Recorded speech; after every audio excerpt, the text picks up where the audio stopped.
Salut tout le monde! Cette semaine, à notre chronique Bête de chasse, j'ai avec moi notre chroniqueur François-Xavier. Ça va bien, François? Ça va bien, toi? Très bien, merci. Cette semaine, on parle de quoi, François? On parle de chasse au dindon sauvage, mais plus précisément du choix d'appelant. OK. La chasse est à nos portes. Qu'est-ce que toi, tu pourrais nous conseiller comme quel appelant choisir ou comment les placer, je sais pas? Le choix d'appelant va être en fonction de l'approche qu'on va avoir avec notre troupeau. Ce que j'entends par là, c'est exemple, on fait de bonne prospection, puis on s'aperçoit qu'on a des beaux mâles juvéniles ou on a plus des mâles matures, on va avoir une approche complètement différente. OK.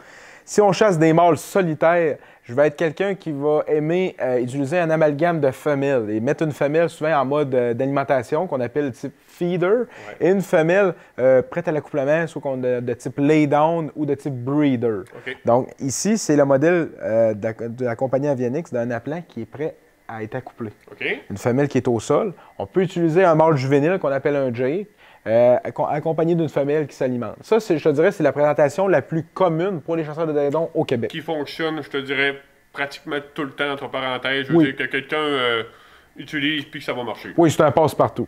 Maintenant, si on sait qu'on a des dindons plus territoriaux, on a également des dindons qui sont plus rusés. On peut utiliser l'utilisation d'un mâle mature qu'on appelle un tom, en mode strotteur, ce qui veut dire un mâle en parade avec une queue naturelle de dindon sauvage de nos récoltes antérieures. Très réaliste. Ça va moins briller au soleil. Quand il vente, le petit plumage va faire un éclat, ce qui encore plus de réalisme. Ça serait mes choix pour chasser le dindon. Ça serait ces types d'appelants-là.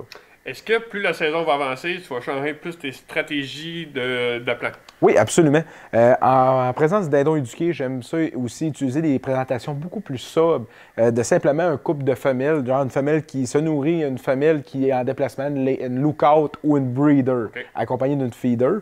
C'est les types d'appelants que j'aime utiliser. Et si je me déplace en forêt, je vais opter pour une approche en ninja, ce qui veut dire sans appelant. Je vais y aller de manière plus vocale avec mes appels, dans le but d'aller chercher la curiosité du dindon sauvage et de l'amener à moi d'une manière beaucoup plus rapide. Parce que quand il y a des appelants en plein bois, souvent les corridors de tir sont un petit peu plus limités. Donc ma recommandation, c'est de chasser sans appelant en forêt.